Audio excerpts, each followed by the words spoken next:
Hello everyone, this is Redden, and I'm here to bring you the Tempest Guild official strategy guide for the final encounter in the Explosive Conflict Nightmare Mode instance, Warlord Kephess.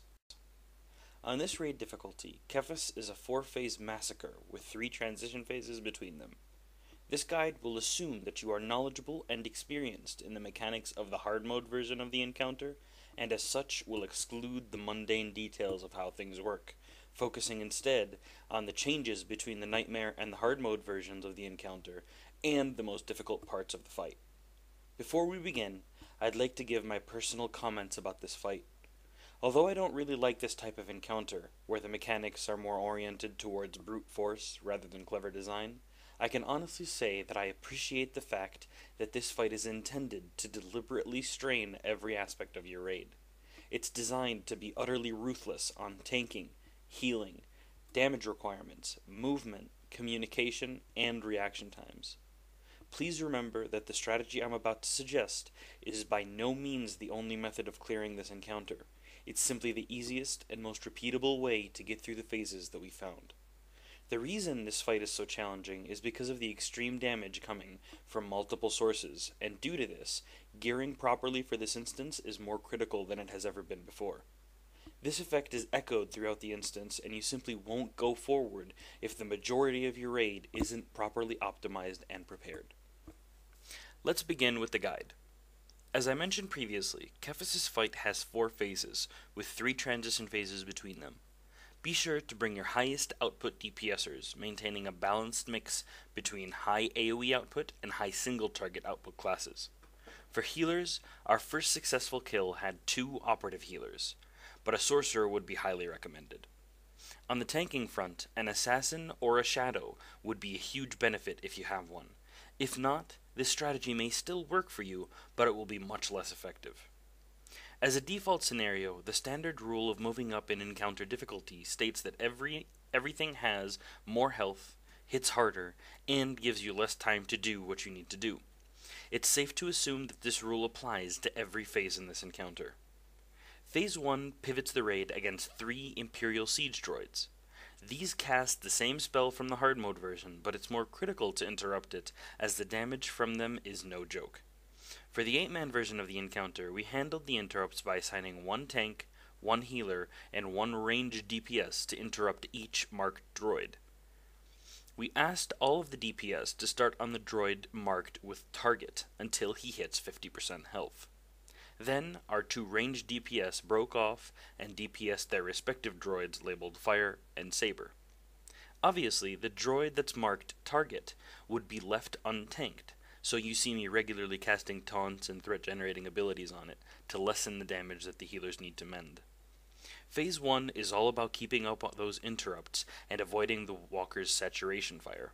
You can let 1 or 2 of the interrupts slip, but the stack is 12% more damage on your tanks and 12% slower DPS on the droid.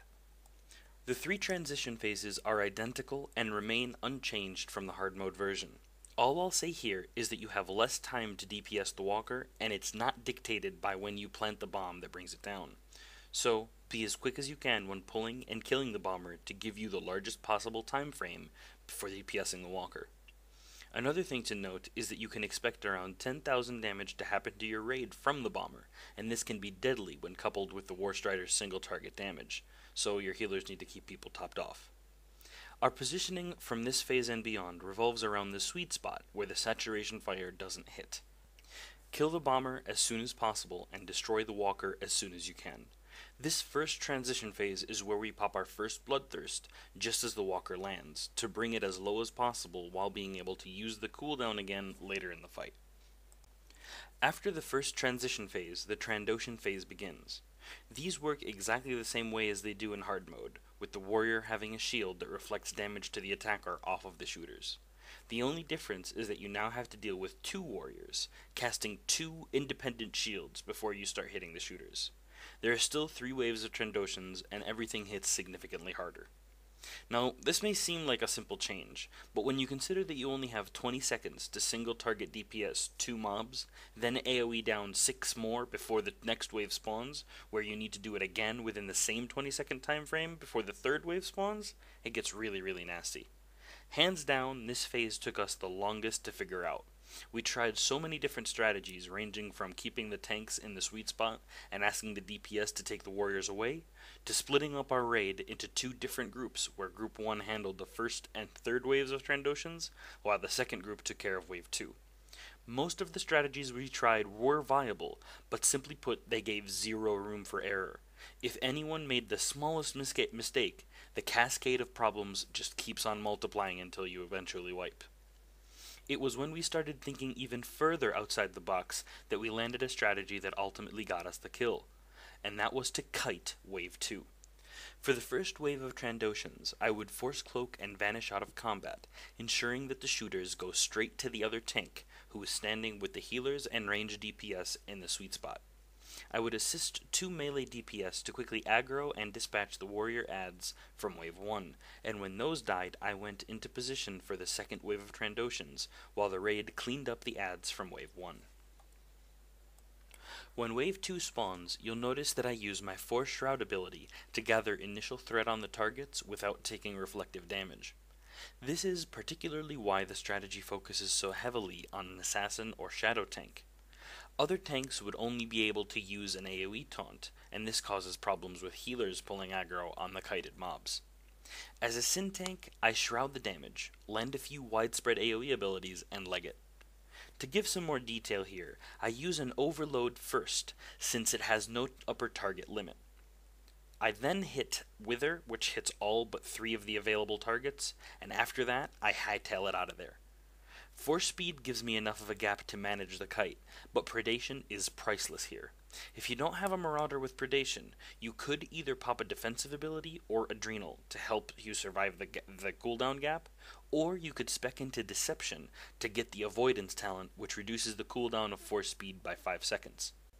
You'll lose some of your Madness talents, but those can be adjusted for quite easily. I kite these adds behind the walker to avoid its damage, and I ask the tank that is sitting in the raid group to single target taunt one of the warriors off me during their downtime. As the DPS kill that, the third group spawns. In our kill video, I lose threat on one of the warriors to healer aggro, and instead of letting them deal with 2 warriors, I single target taunt him back to give them more room to breathe and to allow them to DPS the shooters from Wave 3 a little earlier.